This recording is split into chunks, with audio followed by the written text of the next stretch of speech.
आप सुन रहे हैं जगत गुरु तत्वदर्शी संत रामपाल जी महाराज द्वारा लिखित पुस्तक जीने की राह का पेज नंबर 51। गरीबदास जी कहते हैं, गरीब नर से फिर पशुआ कीजे, गधा बैल बनाए, 56 भोग कहाँ मन बोरे, कुर्डी चरने जाए। गरीब तुमने उस दरगाह का महल ना देखा, धर्मराज के तिल तिल का लेखा। परंतु वह नाराज हो गया और बोला, तू गृहस्थी है, मैं बाल ब्रह्मचारी हूं, आप जाइए, एक साधु को शिक्षा देने आया है। कबीर राम नाम से खिज मरें, कुष्टी हो गल जाए, शुकर होकर जन्म ले, नाक डूबता खाए। भावार्थ, कबीर जी ने कहा है कि अभिमानी व्यक्ति राम नाम की चर्चा से खिज जाता है, फिर कोढ़ यानी कुष्ठ रोग लगकर गलकर मर जाता है। अगला जन्म सुअर का प्राप्त करके गंध खाता है। सुअर की नाक भी गंध में डूबी रहती है। इस प्रकार का कष्ट वह प्राणी उठाता है जो भक्ति नहीं करता या नकली संत बनकर जनता में फोकट महिमा बनाता है। हे हरलाल, मैंने उसके कान में बताया था कि वह दिन याद कर, मैंने क्या कहा था, आप माने नहीं थे। हे जीव, आपको इस किसान का कर्ज उतारना पड़ेगा। लठ खाकर उतार, चाहे राजी खुशी उतार, वैसे पीछा नहीं छूटेगा। उस बैल शरीरधारी नकली बाबा के बात समझ में आ गई है। यह पहले किसी जन्म में परमेश्वर कबीर जी का शिष्य बना था, परंतु फिर गिरी पंथ में चला गया था, जिस कारण से यह सुमार्ग त्याग कर जन्म मरण का कष्ट भोग रहा है। अब यह कभी नहीं बैठेगा। हरलाल जी गरीबदास जी के चरणों में गिर गए और कहा कि हे संत महाराज, मुझे अपना शिष्य बना लो, मैं तो घर बार त्याग कर आपके साथ रहूंगा। मेरी तो आंखें खुल गई। भक्ति बिना जीव कितना कष्ट उठाता है। संत गरीबदास जी ने यह वाणी बोली, गाड़ी बाहो घर रहो, खेती करो खुशहाल, साईं सिर पर राखिए सही भक्त हरलाल। भावार्थ, परमात्मा प्राप्ति के लिए घर त्यागने की आवश्यकता नहीं है। अपना खेती का कार्य तथा गाड़ी बहाने यानी ट्रांसपोर्ट का कार्य खुशी खुशी करो। घर पर रहो, परमात्मा की भक्ति जो मैं बताऊं वह करते रहो, आप सही भक्त कहलाओगे। आप सुन रहे हैं जगत गुरु तत्वदर्शी संत रामपाल जी महाराज द्वारा लिखित पुस्तक जीने की राह का पेज नंबर 52। गरीब नाम उठत नाम बैठत, नाम सोवत जागरे, नाम खाते नाम पीते, नाम सेती लागरे। यही प्रमाण यजुर्वेद अध्याय 40 के मंत्र 15 में है कि वायु अनिलम अथ इदम अमृतम भस्मंतम शरीरम, ओम कृतु स्मर किल्वे, स्मर कृतम स्मर। भावार्थ, संत गरीबदास जी ने कहा कि जो सत्य साधना के सत्य मंत्र मैं आपको दूंगा, उनका जाप खाते पीते जागते समय यानी सुबह सोकर उठो कुछ समय जाप करो, सोने से पूर्व कुछ समय जाप करो, बैठते समय फिर उठते समय परमात्मा का नाम जाप करो। इस प्रकार घर का कार्य भी होता है, स्मरण भी।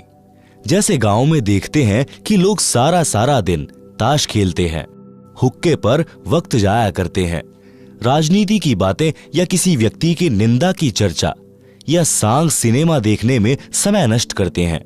उस समय को परमात्मा की भक्ति तथा सत्संग चर्चा सुनने में सदुपयोग करें तो मोक्ष संभव है।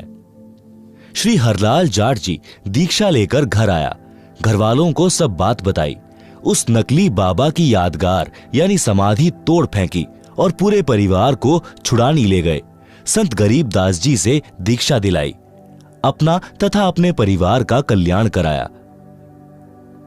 संत गरीबदास जी के आदेश से उस गोरे बैल को कभी गाड़ी या हल में नहीं जोता।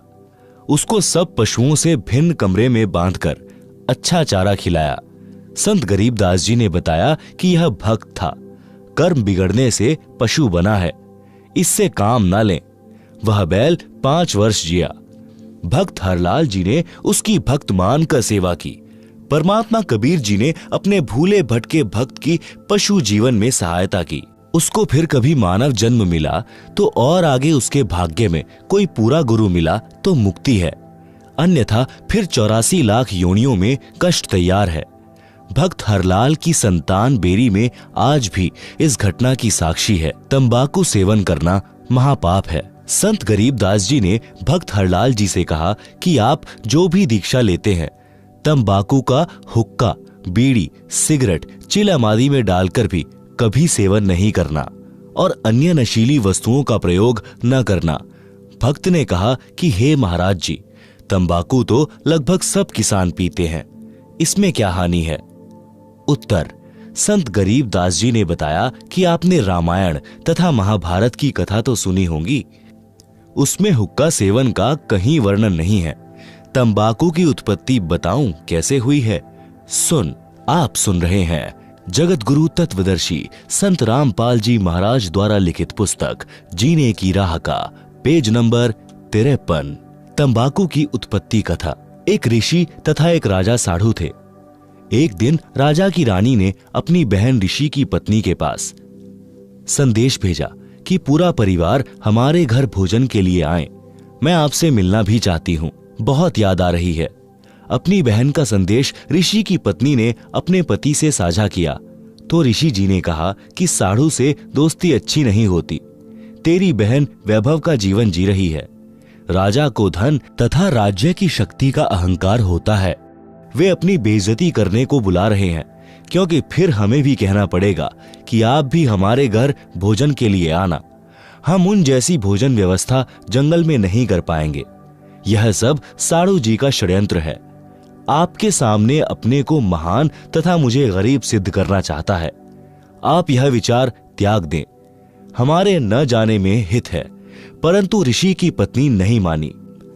ऋषि तथा पत्नी व परिवार राजा का मेहमान बनकर चला गया। रानी ने बहुमूल्य आभूषण पहने थे, बहुमूल्य वस्त्र पहने हुए थे। ऋषि की पत्नी के गले में राम नाम जपने वाली माला तथा सामान्य वस्त्र साध्वी वाले, जिसे देखकर दरबार के कर्मचारी अधिकारी मुस्कुरा रहे थे कि यह है राजा का साढ़ू, कहां राजा भोज, कहां गंगू तेली। यह चर्चा ऋषि परिवार सुन रहा था।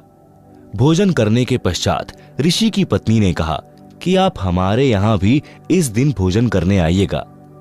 निश्चित दिन को राजा हजारों सैनिक लेकर सपरिवार साढ़ू ऋषि जी की कुटी पर पहुंच गया।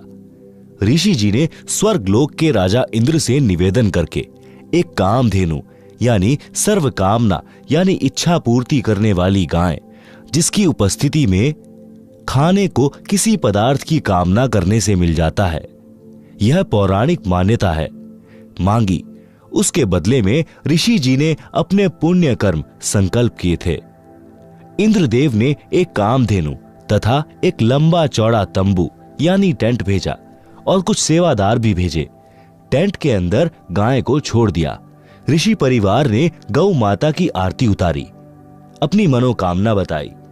उसी समय 56 प्रकार के भोग चांदी की परातों, टोकनियों, कड़ाहों में स्वर्ग से आए और टेंट में रखे जाने लगे। लड्डू, जलेबी, कचौरी, दही बड़े, हलवा, खीर, दाल, रोटी यानी मांडे तथा पूरी, बूंदी, बर्फी, रसगुल्ले आदि आदि से आधा एकड़ का टेंट भर गया। ऋषि जी ने राजा से कहा कि भोजन जीमो। राजा ने बेइज्जती करने के लिए कहा कि मेरी सेना भी साथ में भोजन खाएगी, घोड़ों को भी चारा खिलाना है। ऋषि जी ने कहा कि प्रभु कृपा से सब व्यवस्था हो जाएगी, पहले आप तथा सेना भोजन करें। राजा उठकर भोजन करने वाले स्थान पर गया। वहां भी सुंदर कपड़े बिछे थे। राजा देखकर आश्चर्यचकित रह गया। फिर चांदी की थालियों में भिन्न भिन्न प्रकार के भोजन ला लाकर सेवादार रखने लगे। अन्नदेव की स्तुति करके ऋषि जी ने भोजन करने की प्रार्थना की। राजा ने देखा कि इसके सामने तो मेरा भोजन भंडारा कुछ भी नहीं था। मैंने तो केवल ऋषि परिवार को ही भोजन कराया था, वह भी 3-4 पदार्थ बनाए थे। राजा शर्म के मारे पानी पानी हो गया। खाना खाते वक्त बहुत परेशान था। ईर्ष्या की आग धधकने लगी। बेइज्जती मान ली। सर्व सैनिक खाएं और सराहें। राजा का रक्त जल रहा था। अपने टेंट में जाकर ऋषि को बुलाया और पूछा कि यह भोजन जंगल में कैसे बनाया। न कोई कड़ाही चल रही है, न कोई चूल्हा जल रहा है। ऋषि जी ने बताया कि मैंने अपने पुण्य तथा भक्ति के बदले स्वर्ग से एक गाय उधारी मांगी है। उस गाय में विशेषता है कि हम जितना भोजन चाहें तुरंत उपलब्ध करा देती है। राजा ने कहा कि मेरे सामने उपलब्ध कराओ तो मुझे विश्वास हो। ऋषि तथा राजा टेंट के द्वार पर खड़े हो गए। अंदर केवल गाय खड़ी थी। द्वार की ओर मुख था। टेंट खाली था क्योंकि सबने भोजन खा लिया था। शेष बचा सामान तथा सेवक ले जा चुके थे। गाय को ऋषि जी की अनुमति का इंतजार था। राजा ने कहा कि ऋषि जी, यह गाय मुझे दे दो। मेरे पास बहुत बड़ी सेना है। उसका भोजन इससे बनवा लूंगा। तेरे किस काम की है? ऋषि ने कहा, राजन, मैंने यह गौ माता उधारी ले रखी है, स्वर्ग से मंगवाई है।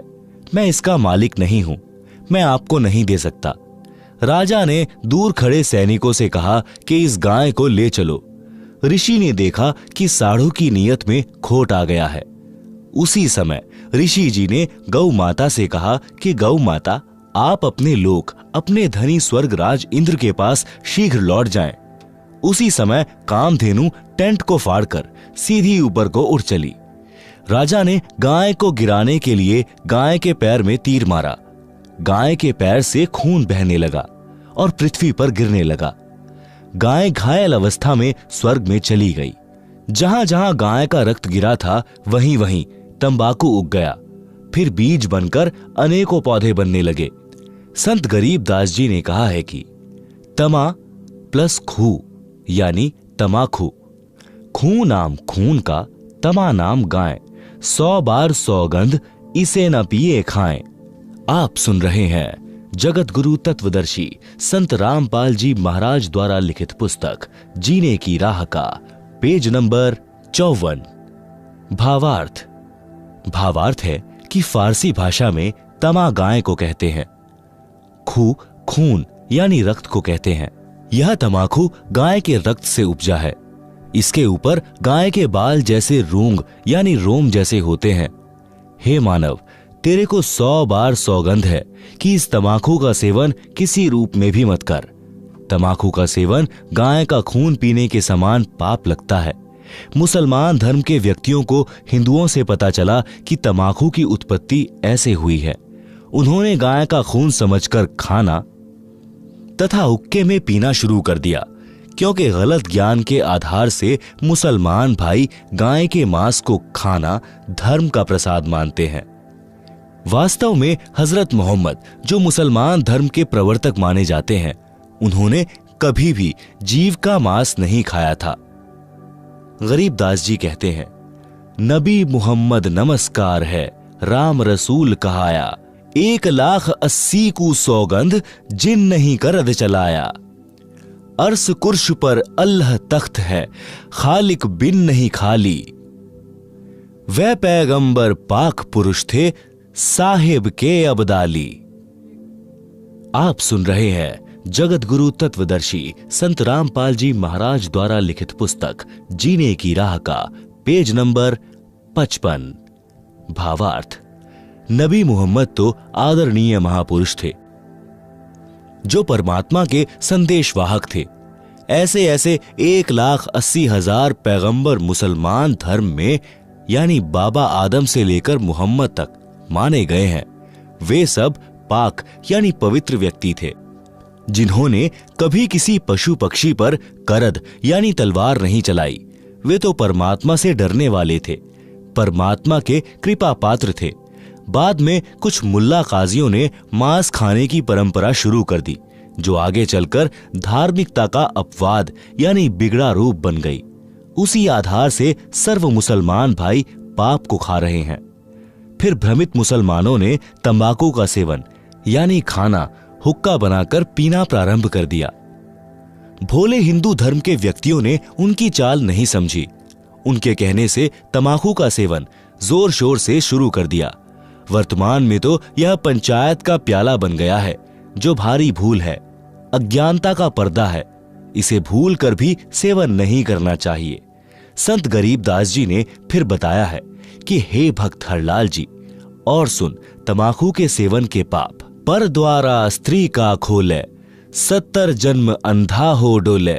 मदिरा पीवे कड़वा पानी, 70 जन्म श्वान के जानी।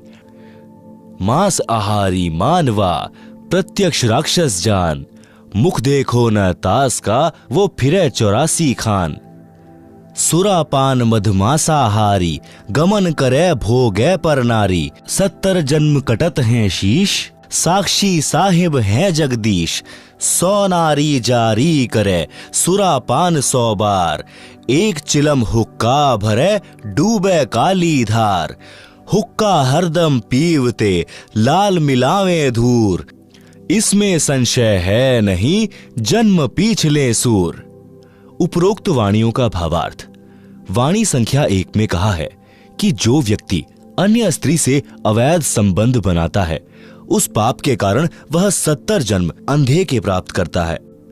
अंधा गधा गधी, अंधा बैल, अंधा मनुष्य या अंधी स्त्री के लगातार 70 जन्मों में कष्ट भोगता है। वाणी संख्या 2। कड़वी शराब रूपी पानी जो पीता है, वह उस पाप के कारण 70 जन्म तक कुत्ते के जन्म प्राप्त करके कष्ट उठाता है। गंदी नालियों का पानी पीता है। रोटी न मिलने पर गुह यानी टट्टी खाता है। वाणी संख्या 3। जो व्यक्ति मांस खाते हैं, वे तो स्पष्ट राक्षस हैं। उनका तो मुख भी नहीं देखना चाहिए, यानी उनके साथ रहने से अन्य भी मांस खाने का आदी हो सकता है, इसलिए उनसे बचें। वह तो 84 लाख योनियों में भटकेगा। वाणी संख्या 4, 5। सुरा यानी शराब पीने वाले तथा पर स्त्री को भोगने वाले, मांस खाने वालों को अन्य पाप कर्म भी भोगना होता है। उनके 70 जन्म तक मानव या बकरा बकरी, भैंस या मुर्गे आदि के जीवनों में सिर कटते हैं। इस बात को मैं परमात्मा को साक्षी रखकर कह रहा हूं, सत्य मानना। आप सुन रहे हैं जगत गुरु तत्वदर्शी संत रामपाल जी महाराज द्वारा लिखित पुस्तक जीने की राह का पेज नंबर 56। वाणी संख्या 6। एक चिलम भरकर हुक्का पीने वाले को देने से भरने वाले को जो पाप लगता है, वह सुनो। एक बार पर स्त्री गमन करने वाला, एक बार शराब पीने वाला, एक बार मांस खाने वाला पाप के कारण उपरोक्त कष्ट भोगता है। 100 स्त्रियों से भोग करे और 100 बार शराब पिए, उसे जो पाप लगता है, वह पाप एक चिलम भरकर हुक्का पीने वाले को देने वाले को लगता है। विचार करो, तंबाकू सेवन यानी हुक्के में, बीड़ी सिगरेट में पीने वाले, खाने वाले, करने वाले को कितना पाप लगेगा। इसलिए उपरोक्त सर्व पदार्थों का सेवन कभी न करो। वाणी संख्या 7। समाज के व्यक्तियों को देखकर कुछ व्यक्ति हुक्का या अन्य नशीली वस्तुएं सेवन करने लग जाते हैं। यदि सत्संग सुनकर बुराई त्याग देते हैं, तो वे जीव पिछले जन्म में भी मनुष्य थे। उनके अंदर नशे की गहरी लत नहीं बनती, परंतु जो बार बार सत्संग सुनकर भी तंबाकू आदि नशे का त्याग नहीं कर पाते, वे पिछले जन्म में सूअर के शरीर में थे। सूअर के शरीर में बदबू यानी बैड स्मेल सूंघने से तंबाकू की बदबू पीने सूंघने की गहरी आदत होती है। वे शीघ्र हुक्का व अन्य नशा नहीं त्याग पाते। वे अपने अनमोल मानव शरीर रूपी लाल को मिट्टी में मिला रहे हैं। उनको अधिक सत्संग सुनने की राय दी जाती है। निराश न हो, सच्चे मन से परमात्मा कबीर जी से नशा छुड़वाने की पुकार प्रार्थना करने से सब नशा छूट जाता है। तंबाकू के विषय में अन्य विचार। तंबाकू यानी हुक्का पीने वालों की स्थिति बताई है संत गरीबदास जी के ग्रंथ में अथ तंबाकू की बैत नामक अध्याय में। पितबाई खांसी निबासी निबास, कफदल कलेजा लिया है गिरास। काला तमाखू अरु गोरा पिवाक, 10-20 लंगर जहां बैठे गुटाक। बाजे ने गुड़ गुड़ अरु हुक्के हजूम, कोरे कुबुद्धि बीसा है ना सूम। बाकी पगड़ी अरु बाकी ही ने, खुद डूबे अरु डुबोए है के। गुटाकड़ अटाकड़ मटाकड़ लहूर, एक बैठेगा अड़कर एक बैठेगा दूर। पीवे तमाखू पड़े करम मार, अमली के मुख में मूत्र की धार। कड़वा ही कड़वा तू करता हमेश, कड़वा ही ले प्यारे कड़वा ही पेश। कामी क्रोधी तू लोभी लबूट, बचन मान मेरा धूमा न घूंट। हुक्का हरामी गुलामी गुलाम, धनी के सरे में न पहुंचे अलाम। पामर परम धाम जाते न कोई, झूठे अमल पर दई जान खोई। मुर्दा मजावर हरामी हराम, पीवे तमाखू सो इंद्री के गुलाम। अज्ञान नींद न सो उठ जाग, पीवे तमाखू गए फुटी भाग। भांग तमाखू पीवे ही सुरापान से हेत, गोसत मिट्टी खाए कर जंगली बने प्रेत। पान तमाखू चाब ही सांस नाक में देत, सो तो अकार्थ गए जो भड़ भूजे का रेत। भांग तमाखू पी वही गोसत गला कबाब, मोर मृग को भगत है देंगे कहा जवाब। भांग तमाखू पीवते चिस्मियों नाली तमाम, साहिब तेरी साहिबी जाने कहां गुलाम। गौ अपनी अम्मा है इस पर छुरी न बाहे, गरीब दास घी दूध को सब ही आत्म खाए। आप सुन रहे हैं जगत गुरु तत्वदर्शी संत रामपाल जी महाराज द्वारा लिखित पुस्तक जीने की राह का पेज नंबर 57। भावार्थ। उपरोक्त वाणियों का भावार्थ है कि मानव शरीर को ऑक्सीजन की आवश्यकता है। उसके स्थान पर तंबाकू का धुआं यानी कार्बन डाइऑक्साइड प्रवेश करता है तो उनको खांसी रोग हो जाता है। पित्त तथा बाय यानी बाय का रोग हो जाता है। हुक्का पीने वाले का बैठने का स्टाइल बताया है कि हुक्का पीने वाले एक दो तो हुक्के के निकट बैठेंगे, एक कुछ दूरी पर बैठेगा और कहेगा कि सरकाइए थोड़ा सा। दूसरे उसकी ओर हुक्का देंगे। फिर नै यानी नली जिससे धुआं खींचते हैं गुरड़ गुरड़ बाजेगी। आप तो हुक्का पीकर डूबे हैं और छोटे बच्चे भी उनको देखकर वही पाप करके नरक की काली धार में डूबेंगे। जो तंबाकू पीते हैं उनके तो भाग फूटे ही हैं। अन्य को तंबाकू पीने के लिए उत्प्रेरक बनकर डुबोते हैं। उपरोक्त बुराई करने वाले तो अपना जीवन ऐसे व्यर्थ कर जाते हैं जैसे भड़बूजा बालू रेत को आग से खूब गर्म करके चने भूनता है, फिर सारा कार्य करके रेत को गली में फेंक देता है। इसी प्रकार जो मानव उपरोक्त बुराई करता है वह भी अपने मानव जीवन को इसी प्रकार व्यर्थ करके चला जाता है। उस जीव को नरक तथा अन्य प्राणियों के जीवन रूपी गली में फेंक दिया जाता है। जो व्यक्ति उपरोक्त पाप करते हैं वे भगवान के दरबार में क्या जवाब देंगे, यानी बोलने योग्य नहीं रहेंगे। फिर कहा है कि गाय अपनी माता के तुल्य है, जिसका सब धर्म जाति वाले दूध ही पीते खाते हैं। इसलिए गाय को मत मारो। विषय तंबाकू का चल रहा है। भक्ति मार्ग में तंबाकू सबसे अधिक बाधा करता है। जैसे अपने दोनों नाकों के मध्य में एक तीसरा रास्ता है जो छोटी सुई के नाके जितना है। जो तंबाकू का धुआं नाकों से छोड़ते हैं वह उस रास्ते को बंद कर देता है। वही रास्ता ऊपर को त्रिकुटी की ओर जाता है जहां परमात्मा का निवास है। जिस रास्ते से हमने परमात्मा से मिलना है उसी को तंबाकू का धुआं बंद कर देता है। हुक्का पीने वालों को देखा है प्रतिदिन हुक्के की नै यानी नली में लोहे की गज यानी एक पतला सा सरिया घुमाते हैं, जिनमें से धुएं का जमा हुआ मैल निकलता है। वह नै रुक जाती है। मानव जीवन परमात्मा प्राप्ति के लिए ही मिला है। परमात्मा को प्राप्त करने वाले मार्ग को तंबाकू का धुआं बंद कर देता है। इसलिए भी तंबाकू भक्त के लिए महान शत्रु है। वैसे भी हुक्का पीने वाले भी मानते हैं कि तंबाकू अच्छी चीज नहीं है। जब कोई छोटा बच्चा अपने दादा ताऊ पिता चाचा को हुक्का पीते देखता है तो वह भी नकल करता है, हुक्के को पीने लगता है। तो बड़े व्यक्ति जो स्वयं हुक्का पीते हैं उस बच्चे को धमकाते हैं कि खबरदार, अगर हुक्का पिया तो यह अच्छा नहीं है। यदि आप जी इसे अच्छा पदार्थ मानते हैं तो बच्चों को भी पीने दो। आप मना करते हैं तो मानते हो कि यह अच्छा नहीं है, हानिकारक है।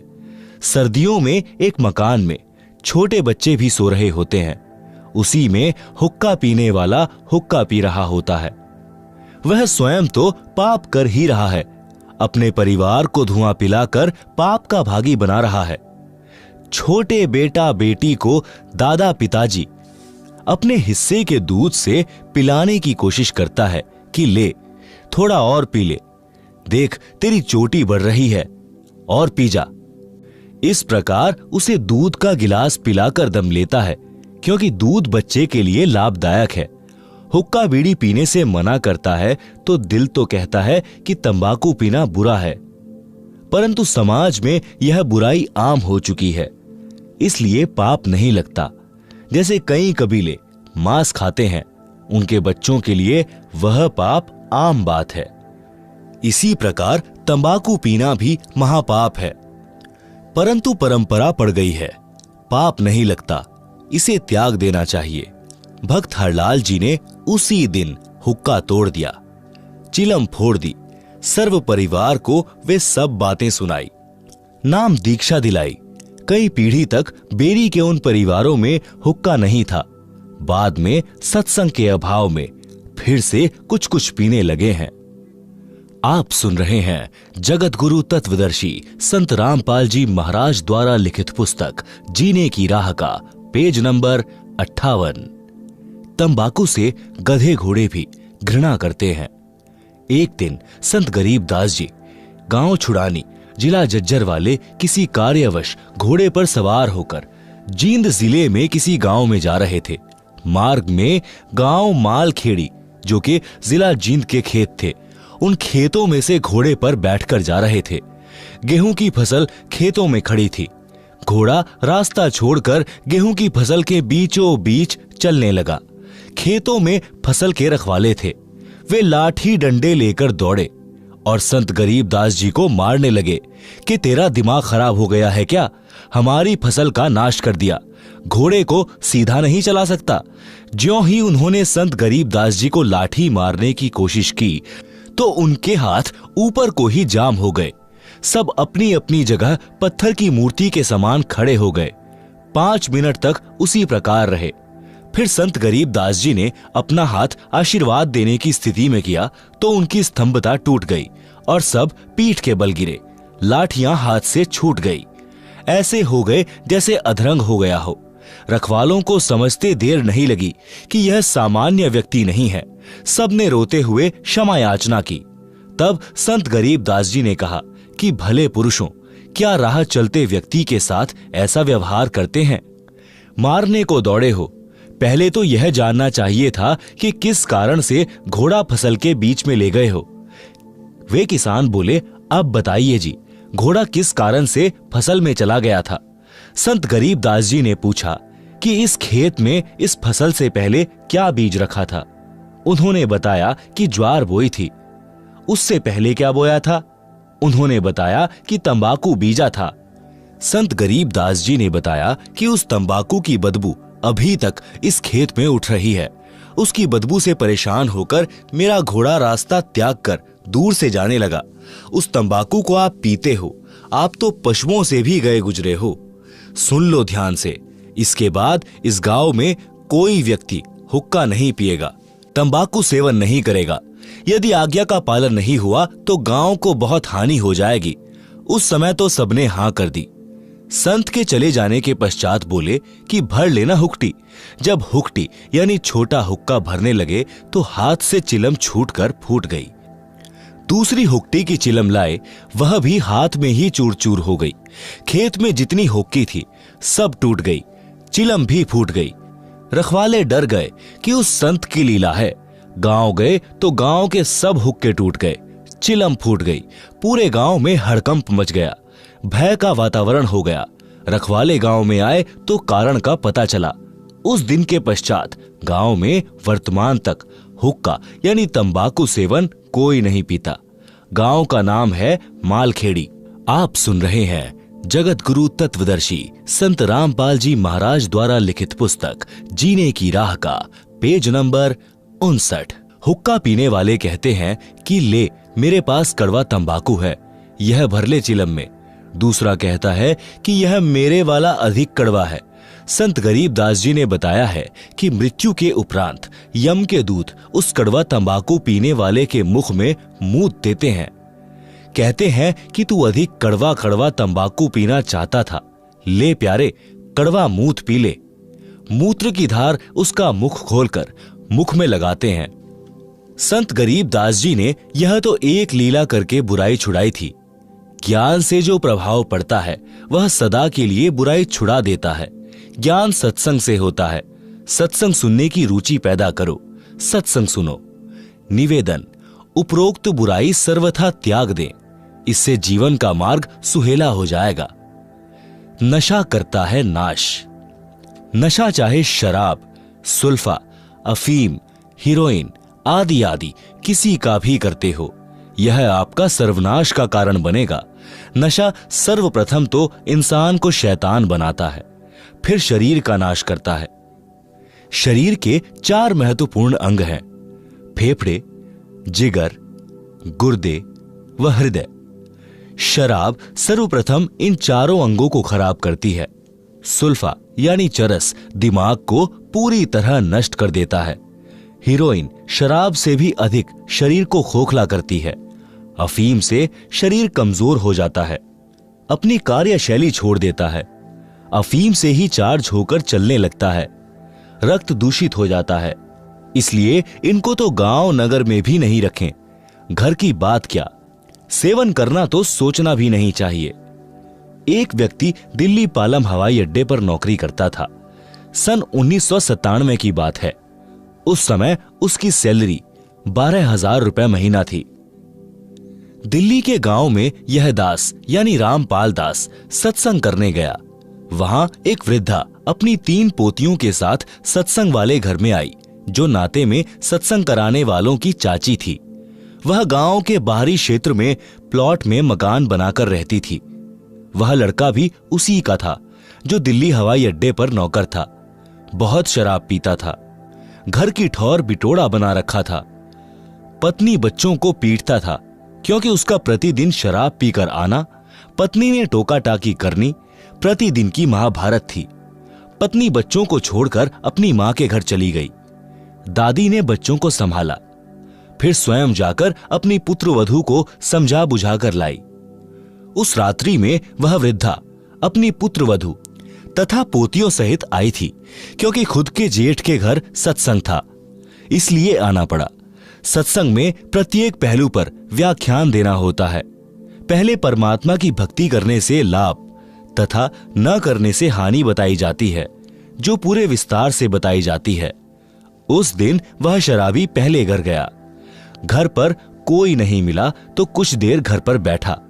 फिर एक पड़ोसी ने बताया कि आपकी माताजी आपके ताऊ के घर पूरे परिवार को लेकर गई हैं। उनके यहाँ सत्संग हो रहा है, वहीं सबका खाना है। परमात्मा की करनी हुई, वह भी सत्संग में चला गया और सबसे पीछे बैठ गया, क्योंकि शराब पी रखी थी। आप सुन रहे हैं जगत गुरु तत्वदर्शी संत रामपाल जी महाराज द्वारा लिखित पुस्तक जीने की राह का पेज नंबर 60। सत्संग वचन। सत्संग में बताया गया कि मानव जन्म प्राप्त करके जो व्यक्ति शुभ कर्म नहीं करता तो उसका भविष्य नरक बन जाता है। जो नशा करता है उसका वर्तमान तथा भविष्य दोनों नरक ही होते हैं। नशा इंसानों के लिए नहीं है, यह तो इंसान से राक्षस बनाता है। जो व्यक्ति पूर्व जन्म के पुण्य कर्मों वाले हैं, उनको इस जन्म में उन शुभ कर्मों के प्रतिफल में अच्छी नौकरी मिली है या अच्छा कारोबार है। यदि वर्तमान में शुभ कर्म, भक्ति व दान धर्म नहीं करोगे तो भविष्य के जन्मों में गधा, कुत्ता, सूअर, बैल बनकर धक्के व गंध खाओगे। जैसे मानव, स्त्री या पुरुष जीवन में पूर्व के शुभ कर्म अनुसार अच्छा भोजन मिला है, अच्छा मानव शरीर मिला है। जब चाहो खाना खाओ, प्यास लगे पानी पियो, इच्छा बने तो चाय दूध पियो, फल तथा मेवा यानी काजू बादाम खाओ। यदि पूरा गुरु बनाकर सच्चे दिल से भक्ति व सत्संग सेवा दान धर्म नहीं किया तो अगले जन्म में गधा, बैल या कुत्ता बनकर दुर्दशा को प्राप्त हो जाओगे। न समय पर खाना मिलेगा, न पानी, न कोई गर्मी सर्दी से मच्छर मक्खी से बचने का साधन होगा। मानव जीवन में तो मच्छरदानी ऑल आउट से बचाव कर लेते हैं, गर्मी से बचने के उपाय खोज लिए हैं, परंतु जब पशु बनोगे तब क्या मिलेगा। संत गरीब दास जी ने परमेश्वर कबीर जी से प्राप्त ज्ञान को इस प्रकार बताया है। नर से तू पशुआ कीजे, गधा बैल बनाई, 56 भोग कहाँ मन बोरे, कुरड़ी चरने जाई। भावार्थ, मानव शरीर छूट जाने के पश्चात भक्तिहीन तथा शुभ कर्महीन होकर जीव गधे, बैल आदि आदि की योनियों यानी शरीरों को प्राप्त करेगा। फिर मानव शरीर वाला आहार नहीं मिलेगा। गधा बनकर कुरड़ी यानी कूड़े के ढेर पर गंध खाएगा। बैल बनकर नाक में नाथा यानी एक रस्सी डाली जाएगी, रस्से से बंधा रहेगा। न प्यास लगने पर पानी पी सकेगा, न भूख लगने पर खाना खा सकेगा। मक्खी मच्छर से बचने के लिए एक दुम होगी, उसको कूलर समझना, पंखा या मच्छरदानी समझना। जिन प्राणियों के अधिक पाप कर्म होते हैं, पशु जीवन में उनकी दुम भी कट जाती है। 1-1.5 फुट का डंडा शेष बचता है, उसे घुमाता रहता है। आप सुन रहे हैं जगत गुरु तत्वदर्शी संत रामपाल जी महाराज द्वारा लिखित पुस्तक जीने की राह का पेज नंबर 61। एक बैल के पिछले पैर के खुर के बीच में लगभग 1.5 इंच बड़ी कील लग गई। चलने से और अधिक अंदर चली गई। बैल पैर से लंग करने लगा। हाली को लगा कि झटका लग गया है, नस पर नस चढ़ गई होगी, चलने से ठीक हो जाएगा। कई बार ऐसा होता है कि नस पर नस चढ़ जाती तो बैल चलते चलते ठीक हो जाता था, परंतु अब की बार ऐसा नहीं हुआ। सारा दिन बैल हल में चला, घर तक आया तो पैर को कठिनाई से पृथ्वी पर रख पा रहा था, धीरे धीरे चल पा रहा था। घर पर आते ही बैठ गया, चारा भी नहीं चरा, आंखों से आंसू निकल रहे थे क्योंकि दर्द अधिक था। सुबह बैल उठा ही नहीं, लेट गया, पैर पर सूजन अधिक थी। गांव से पशुओं का डॉक्टर बुलाया। पुराने समय की बात है, उस समय ऐसा ही इलाज होता था। डॉक्टर ने देखकर बताया कि इसके घुटने में बाय है, पुराने गुड़ को कूटकर नरम करके पट्टी बांध दो, ठीक हो जाएगा। कील लगी थी खुर में यानी पैर के नीचे वाले हिस्से में। उपचार हो रहा था घुटने का। लगभग 1 महीने ऐसे चला। एक दिन घर के आदमी ने देखा कि बैल के पैर के तलवे यानी खुर के बीच से मवाद निकल रहा है। उसको साफ किया तो पाया कि कील लगी है। किसी औजार से कील निकाली। तब 1 सप्ताह में बैल ठीक हो गया। पेट भर चारा खाया, पानी पिया। विचार करें, जब यह प्राणी मानव शरीर में था तो उसने स्वप्न में भी नहीं सोचा था कि एक दिन मैं बैल भी बन जाऊंगा। अब बोलकर भी नहीं बता पा रहा था कि दर्द कहां पर है। कबीर जी ने कहा है कि जिह्वा तो वो है भली जो रटे हरि नाम, ना तो काट के फेंक दियो मुख में भलो न चाम। भावार्थ, जैसे जीभ शरीर का बहुत महत्वपूर्ण अंग है, यदि परमात्मा का गुणगान तथा नाम जाप के लिए प्रयोग नहीं किया जाता है तो व्यर्थ है, क्योंकि इस जुबान से कोई किसी को कुवचन बोलकर पाप करता है। बलवान व्यक्ति निर्बल को गलत बात कह देता है, जिससे उसकी आत्मा रोती है, बद्दुआ देती है। बोलकर सुना नहीं सकता क्योंकि मार भी पड़ सकती है। यह पाप हुआ। फिर किसी की निंदा करके, किसी की झूठी गवाही देकर, किसी को व्यापार में झूठ बोलकर, ठग कर अनेकों प्रकार के पाप मानव अपनी जीभ से करता है। परमेश्वर कबीर जी ने बताया है कि यदि जीभ का सदुपयोग नहीं करता है, यानी शुभ वचन, शीतल वाणी, परमात्मा का गुणगान यानी चर्चा करना, धार्मिक सदग्रंथों का पठन पाठन तथा भगवान के नाम पर जाप स्मरण जीभ से नहीं कर रहा है तो इसे काट कर फेंक दो, कोरे पाप इकट्ठे कर रहा है। जीभ को काटने को कहना तो मात्र उदाहरण है जो सतर्क करने को है। कहीं जीभ काट कर मत फेंक देना। अपने शुभ कर्म, शुभ वचन शुरू करना। यदि राम नाम व गुणगान नहीं कर रहा है तो पवित्र मुख में इस जीभ के चाम को रखना अच्छा नहीं है। आप सुन रहे हैं जगत गुरु तत्वदर्शी संत रामपाल जी महाराज द्वारा लिखित पुस्तक जीने की राह का पेज नंबर 62। मानव शरीरधारी प्राणी को वर्तमान में यानी सन 1970 से विशेष सुविधाएं प्राप्त हैं, जिस कारण से दिनों दिन परमात्मा से दूर होता जा रहा है। उतनी ही गति से मानव के दुख निकट आ रहे हैं। वित्तीय स्थिति में सुधार है, परंतु मानसिक शांति समाप्त है। नशा इसका मुख्य कारण है। एक पिता नौकरी पर गया है। बच्चों की आशा होती है कि पिताजी आएंगे, कुछ आवश्यक वस्तुएं लाएंगे। पिताजी आते हैं तो छोटे छोटे बच्चे दौड़कर लिपटते हैं, प्यार पाते हैं। जिन बच्चों का पिता नशा करता है उनके घर में कलह का होना स्वाभाविक है। बच्चे भयभीत रहते हैं। उनका मानसिक विकास, शारीरिक विकास दोनों ही नहीं हो पाते। वह घर नरक समान हो जाता है। आज जो शराब पीकर मस्त हैं, उनकी इज्जत समाज में भी नहीं होती। अगले जन्म में वह व्यक्ति कुत्ता बनेगा, टट्टी खाएगा, गंदी नाली का पानी पिएगा, फिर पशु पक्षी बनकर कष्ट पर कष्ट उठाएगा। इसलिए सर्व नशा व बुराई त्याग कर इंसान का जीवन जियो। सभ्य समाज को भी चैन से जीने दो। एक शराबी अनेकों व्यक्तियों की आत्मा दुखाता है। पत्नी की, पत्नी के माता पिता, भाई बहनों की, अपने माता पिता, बच्चों की, भाई आदि की। केवल 1 घंटे के नशे ने धन का नाश, इज्जत का नाश, घर के पूरे परिवार की शांति का नाश कर दिया। क्या वह व्यक्ति भविष्य में सुखी हो सकता है? कभी नहीं। नरक जैसा जीवन जिएगा। इसलिए विचार करना चाहिए, बुराई तुरंत त्याग देनी चाहिए। एक प्रश्न, किसने देखा है कि अगले जन्म में क्या होता है? उत्तर, उदाहरण के लिए एक समय एक अंधा व्यक्ति जंगल की ओर जा रहा था। आगे एक सज्जन व्यक्ति खड़ा था। उसने कहा कि हे सूरदास जी, इधर मत जाओ, यह रास्ता भयंकर जंगल में जाता है। खूंखार शेर, चीते आदि आदि जानवर रहते हैं। आप लौट जाइए। यदि अंधे ने नशा नहीं कर रखा होगा तो तुरंत मुड़ जाएगा।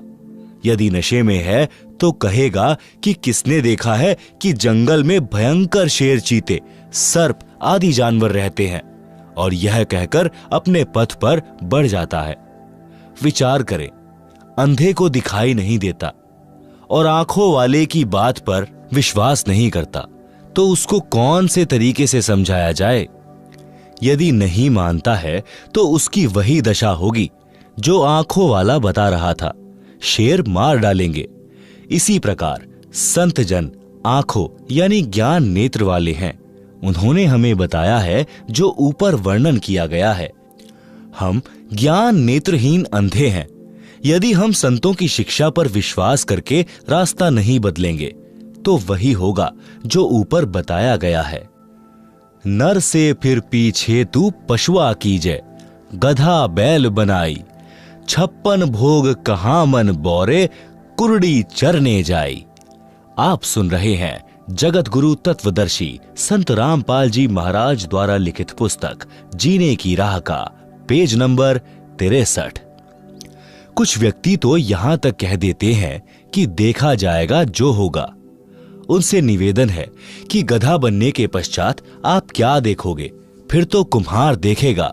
इस प्रकार के प्रवचन सत्संग में अवश्य सुनाए जाते हैं। वह शराबी भी सत्संग में आ बैठा, क्योंकि घर पर कोई नहीं था, ताला लगा था। कुछ देर बाद नशा उतर गया और सब सत्संग सुनना पड़ा।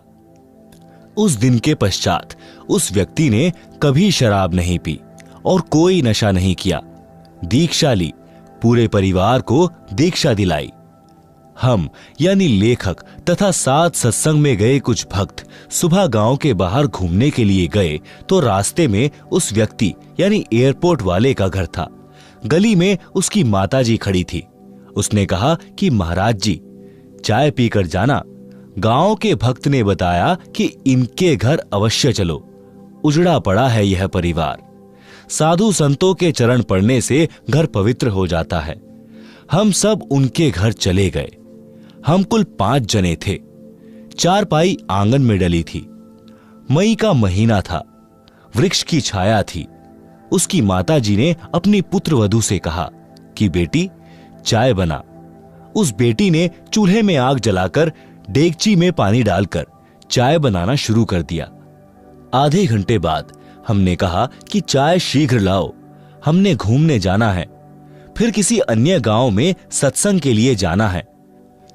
परंतु फिर भी वह बेटी डेगची के नीचे आग जलाए जा रही थी। 2 बार कहा तो वह रोने लग गई। गांव का भक्त उठकर गया तो पता चला कि घर पर न चीनी है, न चाय पत्ती और न ही दूध है। उस व्यक्ति की माताजी भी रोने लगी। कहा कि उजड़े पड़े हैं महाराज, बचा सको तो बचा लो। वह व्यक्ति दीक्षा लेकर वक्त से अपनी ड्यूटी पर चला गया था। कुछ दिन के पश्चात हम दिल्ली में ही पंजाब खोड़ गांव में सत्संग कर रहे थे। वहां पर वह व्यक्ति अपनी माता तथा पत्नी व 3 बेटियों को कार में बैठाकर सत्संग में लाया। पहले एक टूटी सी मोटरसाइकिल थी। सब बच्चों ने सुंदर वस्त्र पहन रखे थे। कह रहे थे कि पिताजी अब मम्मी के साथ कभी नहीं लड़ते। सब तनख्वाह दादी जी को देते हैं। हम तो स्वर्ग में रहने लगे। दादी जी बोली कि उस दिन आपके ऐसे दर्शन हुए कि हम तो उजड़े बस गए। मैंने कहा कि माई, तेरा बेटा बुरा नहीं था, इसने ये अच्छे विचार कभी सुने ही नहीं थे। यदि पहले ये विचार सुनने को मिल जाते तो यह बुराई करता ही नहीं। यह सब परमेश्वर कबीर जी की कृपा है जो उस दिन यह सत्संग में आ गया और इसकी आत्मा का मैल साफ हो गया। आपका परिवार नरक से निकलकर स्वर्ग में निवास कर रहा है। परमात्मा की मर्यादा में रहना कभी कष्ट नहीं आएगा। भक्ति करते रहना, कई पीढ़ी का उद्धार हो जाएगा। इस प्रकार सत्संग से मानव उद्धार होकर विश्व में शांति, आपसी प्रेम बढ़ता है। सत्संग विचार अवश्य सुना करो। पढ़े भक्ति मर्यादा पृष्ठ 307 पर। आप सुन रहे हैं जगत गुरु तत्वदर्शी संत रामपाल जी महाराज द्वारा लिखित पुस्तक जीने की राह का पेज नंबर 64। माता पिता की सेवा व आदर करना परम कर्तव्य। प्रत्येक माता पिता की तमन्ना होती है कि मेरी संतान योग्य बने, समाज में बदनामी न ले, अच्छे चरित्र वाली हो, आज्ञाकारी हो, वृद्धावस्था में हमारी सेवा करे, हमारी बहू हमारे कहने में चलने वाली आए, समाज में हमारी इज्जत रखे, वृद्धावस्था में हमारी सेवा करे, प्यार से व्यवहार करे। सतयुग, त्रेता, द्वापर तक यह मर्यादा चरम पर रही। सब सुखी जीवन जीते थे। कलयुग में कुछ समय तक तो ठीक रहा, परंतु वर्तमान में स्थिति विपरीत ही है। इसे सुधारने का उद्देश्य लेखक यानी रामपाल दास रखता है। आशा भी करता हूं कि भगवान की कृपा से, ज्ञान के प्रकाश से सब संभव हो जाता है, हो भी रहा है और होगा, यह मेरी आत्मा मानती है। माता का संतान के प्रति प्यार। एक लड़के का पिता मृत्यु को प्राप्त हो गया। उस समय वह 10-11 वर्ष का था। माता ने अपने इकलौते पुत्र की परवरिश की। माता तथा पिता दोनों का प्यार माताजी ने दिया कि कहीं पुत्र को पिता का अभाव कष्ट न दे। लड़का युवा होकर शराब का आदी हो गया तथा वैश्यागमन करने लगा। माता से नित्य रुपए मांगे और आवारागर्दी में उड़ाए। एक दिन माता के पास पैसे नहीं थे। शराब के नशे में माता को पीटा तथा वैश्या के पास गया। उस दिन पैसे नहीं थे तो वैश्या ने कहा कि अपनी माता का दिल निकाल ला। उल्टा घर आया, माता बेहोश थी। छुरा मारकर माता का दिल निकाल कर चल पड़ा। नशे में ठोकर लगी और गिर गया। माता के दिल से आवाज आई कि बेटा, तेरे को चोट तो नहीं लगी? नशे से बना शैतान वैश्या के पास माता का दिल लेकर पहुंचा तो वैश्या ने कहा कि जब तू अपनी माता का हितैषी नहीं है तो मेरा क्या होगा? किसी के बहकावे में आकर तू मुझे भी मार डालेगा। मेरे को तो तेरे से पीछा छुड़ाना था कि अब तू निर्धन हो गया है, मेरे किस काम का? इसलिए यह शर्त रखी थी कि तू माता का दिल निकाल नहीं सकता, क्योंकि वह तेरे को कभी किसी वस्तु के लिए मना नहीं करती थी। हे शैतान, चला जा मेरी आंखों के सामने से। यह कहकर वैश्या ने उसे घर से बाहर धक्का देकर द्वार बंद कर लिया। वह शैतान घर आया, माता के शव पर विलाप करने लगा। कहा कि माता जी, हो सके तो भगवान के दरबार में भी मुझे बचाना। आवाज आई कि बेटा, कुछ नहीं हुआ, बस तेरे को खुश देखना चाहती हूं। उसी समय नगर के लोग आए, थाने में सूचना दी। उस अपराधी को राजा ने फांसी की सजा दी। राजा ने फांसी चढ़ाने से पूर्व उसकी अंतिम इच्छा जानी। तो उस लड़के ने कहा कि कुछ नागरिकों को बुलाया जाए, मैं अपनी कारगुजारी को सबके साथ साझा करना चाहता हूं। नगर के व्यक्ति आए। उस लड़के ने अपना जुल्म कबूला और बताया कि मैंने उपरोक्त जुल्म किया। मेरी मां की आत्मा अंतिम समय में भी मेरे सुखी रहने की कामना करती रही। मेरे को नशे ने शैतान बना दिया। मैंने वैश्यागमन करके समाज को दूषित किया। आप लोग मेरे से नसीहत लेना। जो घोर पाप मैंने अपनी माता जी को परेशान करके किया, कोई मत करना। माता जैसी हमदर्द संसार में पत्नी भी नहीं हो सकती, भले ही वह कितनी ही नेक हो।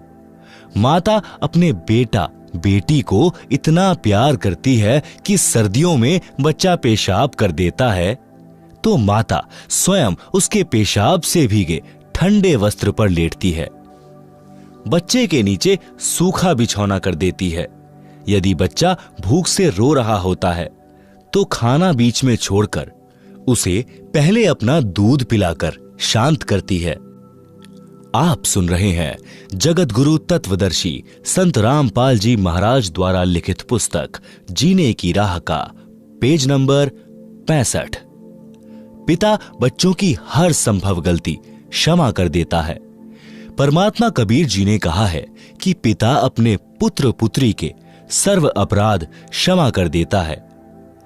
अवगुण मेरे बाप जी, बख्शो गरीब नवाज, जो मैं पूत कपूत हूं तो भी पिता को लाज। शब्दार्थ: परमात्मा सर्व प्राणियों का पिता है। पिता में विशेषता होती है कि उसका बेटा बेटी अज्ञानता में गलती कर देते हैं और वे पिता से क्षमा याचना कर लेते हैं कि भविष्य में कभी गलती नहीं करेंगे, तो पिता उनको तुरंत क्षमा कर देता है। इसलिए भक्त परमात्मा से विनय करता है कि हे दीन दयाल, आप तो सबके पिता हो, मेरे अवगुण यानी अपराध पिता होने के नाते क्षमा करना। मैं कपूत यानी निकम्मा पुत्र भी हूं, तो भी आप पिता का कर्तव्य पालन करके क्षमा करना। राम भक्त की पत्नी का देहांत हो गया। उस समय उसका पुत्र 3 वर्ष का था। उस व्यक्ति की रिश्तेदारी में एक घटना ऐसी घटी थी जिसने उसको झंझोर कर रख दिया। कथा इस प्रकार है। उसके मामा जी अपनी बहन यानी राम भक्त की माता जी से लगभग 10 वर्ष बड़े थे। मामा जी के 2 पुत्र थे। राम भक्त की मामी जी का देहांत हो गया। मामी जी ने दूसरा विवाह कर लिया। दूसरी पत्नी को पुत्र हुआ। दूसरी पत्नी पहले वाली के पुत्रों से ईर्ष्या करने लगी। यह विचार किया कि 15 एकड़ जमीन है, 3 जगह बटेगी। उसने उन बच्चों को कांच पीसकर दूध तथा खाने में खिला पिला दिया, जिससे दोनों को धीरे धीरे रोगी होकर मृत्यु हो गई है। डॉक्टर ने बताया कि बच्चे कांच खा गए हैं, जिस कारण से इनकी मृत्यु हुई है। एक दिन उसकी पत्नी ने पड़ोसन से बताया कि मैंने ऐसे ऐसे किया, मेरे बेटे को 15 एकड़ जमीन मिल गई। उस स्त्री ने मेरे मामा जी को बताया। मामा जी छोटी मामी को बहुत प्यार करते थे और उस पर विश्वास करते थे। उन्हें विश्वास नहीं हो रहा था। एक दिन छोटी मामी अपने भाई से बता रही थी कि मैंने ऐसे ऐसे किया, तेरे भांजे को 15 एकड़ जमीन मिल गई। आप सुन रहे हैं जगत गुरु तत्वदर्शी संत रामपाल जी महाराज द्वारा लिखित पुस्तक जीने की राह का पेज नंबर 66। यह बात मेरा मामा भी सुन रहा था, क्योंकि वह खिड़की से बाहर स्वाभाविक खड़ा था। मामी का भाई बोला कि बहन, तूने जुल्म कर दिया, इस पाप को कहां रखेगी? आज के बाद मैं तेरी शक्ल देखने भी नहीं आऊंगा। मामा जी का दिमाग फटने को हो गया। घर त्याग कर अपनी बहन के घर पर आ गया, यानी हमारे यानी राम भक्त के घर पर जीवन व्यतीत किया। कुछ वर्ष के पश्चात छोटी मामी से जन्मा वह पुत्र भी मर गया। वह छोटी मामी किसी के साथ भाग गई। पता चला कि उस व्यक्ति ने उसके गहने छीनकर मारकर कुएं में डाल दिया। पुलिस को पता चला तो उस व्यक्ति को फांसी लगाई गई। इस सर्वनाश महाभारत को याद करके राम भक्त ने दूसरा विवाह नहीं किया। लड़के को अपने साथ रखता, हल जोतता था तो पुत्र को कंधे पर बैठा कर रखता था। थक जाता तो वृक्ष के नीचे लेटा देता। स्वयं खाना बनाता, स्वयं स्नान कराता, कपड़े साफ करता। जैसे तैसे लड़का जवान हुआ, विवाह कर दिया, फिर भी सब कार्य करता था। लड़का भी काम में हाथ बटाता था, परंतु कठिन कार्य स्वयं ही करता था। वृद्धावस्था ने जोर दिया, कार्य कुछ नहीं कर पा रहा था। पुत्रवधू को व्यर्थ का खर्च लगने लगा, जिस कारण से अपने ससुर को रूखा सूखा बासी भोजन देने लगी। फिर पेट भर भोजन भी नहीं देती थी। लड़का पूछता था कि पिताजी, सेवा ठीक हो रही है? पिताजी कहते कि बेटा, कोई कसर नहीं है, बड़ी भाग्यवान बहू आई है, मेरा विशेष ध्यान रखती है। यह बात बहू भी सुनती और अधिक परेशान करती कि मेरे पति को पता नहीं है। वृद्ध भी मेरी चाल से अपरिचित है। एक दिन लड़के ने देखा कि पिताजी को भोजन ठीक नहीं मिला, तो उसने पत्नी को कहा, तू पाखंड करने लगी कि घर देखकर खाया जाता है। आपको घर की चिंता नहीं है, सारा घर मेरे से चल रहा है, मुझे पता है कि खर्च कैसे चलाना है। एक दिन वृद्ध को चक्कर आए और गिर गया, टांग टूट गई। वैद्य ने बताया कि आहार पूरा न मिलने से शारीरिक कमजोरी है। दूध 2 समय आधा आधा सेर यानी आधा आधा किलो पिलाओ, ताजा भोजन खिलाओ। वैद्य चला गया। पत्नी ने कहा कि ऐसे तो घर का दिवाला निकल जाएगा। पति यानी लड़के को भी बात पसंद आई। वृद्ध की कोई परवाह नहीं की। वृद्ध के ससुराल वाले चोट लगने की खबर सुनकर मिलने आए। उन्होंने पूछा कि बेटा बहू ठीक सेवा कर रहे हैं क्या? राम भक्त ने कहा कि पूछो ना, ऐसे पुत्र तथा पुत्रवधू सबको दे भगवान, मेरे को कोई कष्ट नहीं होने देते। यह तो कोई कर्म की मार से चोट लग गई है। उसी गांव में 2 बहनों का विवाह हुआ था, एक का राम भक्त से, दूसरी का पड़ोस में। जब वे अपनी दूसरी लड़की के घर गए तो पता चला कि उस राम भक्त की कोई सेवा नहीं हो रही है। लड़का भी निकम्मा है। यह बात ससुराल वालों के गले नहीं उतरी, क्योंकि वे राम भक्त के मुख से सुनकर आए थे कि सेवा में कोई कसर नहीं है। वे कुछ समय बाद पुनः राम भक्त के घर गए तो उस समय वह बासी रोटी पानी में भिगो भिगो कर खा रहा था। यह देखकर उनको रोना आ गया। लड़के को बुलाया तथा कहा कि तेरे को शर्म नहीं आती? पता है तेरे को कैसे पाल पोष कर बड़ा किया है? लड़की की बहू भी आ गई। दोनों बोले कि हम तो ऐसे ही सेवा करेंगे। राम भक्त बोला कि आप जाओ, घर में झगड़ा ना कराओ। मेरी किस्मत में जो लिखा है वह मिल रहा है। मैं अपने पुत्र को दुखी नहीं देख सकता। राम भक्त की बुआ का लड़का रामनिवास सत्संगी था। वह राम भक्त को बहुत कहता था कि आप कुछ समय भगवान की भक्ति किया करो, मेरे साथ संत के सत्संग सुनने चला करो, तो राम भक्त कहता था कि मैं तो अपने बेटे की पूजा करूंगा, यह सुखी रहे, यही मेरी तमन्ना है। बुआ के लड़के ने कहा कि बेटे की पूजा पूरी हो चुकी हो तो अब भी बना लें कुछ कर्म। फिर भी यही कहा कि बेटे बहू को देख देख कर जी रहा हूं। बहुत कहने के पश्चात राम भक्त अपनी बुआ के लड़के राम निवास के साथ सत्संग में गया। फिर राम निवास अपने घर ले गया, उसकी दवा कराई, अच्छा खाना खिलाया, कई महीने अपने पास रखा। राम भक्त भक्ति पर पूरा दृढ़ हो गया। घर पर गया तो बच्चों से कहा, बेटा बेटी पुत्र वधू, आज तक मैंने आपसे कुछ नहीं मांगा, आज एक भीख मांग रहा हूं, आप मेरे साथ सत्संग में एक बार चलो। उन्होंने कहा कि पीछे से पशुओं तथा बच्चों को कौन संभालेगा? राम भक्त ने कहा कि बेटा घर पर रह जाएगा, बेटी तथा पोता पोती मेरे साथ चलो। ऐसा ही किया।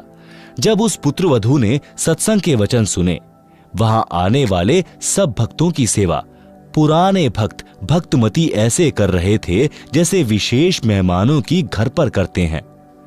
वृद्ध, रोगी, अपंग श्रद्धालुओं की भी विशेष सेवा कर रहे थे। सत्संग में यह बताया जाता है कि जीव पर दया बनाए रखने से परमात्मा प्रसन्न होता है। दुखियों, असहायों की सहायता करना मानव मात्र का परम कर्तव्य है। दया धर्म का मूल है, पाप मूल अभिमान। कह कबीर दयावान के पास रहे भगवान।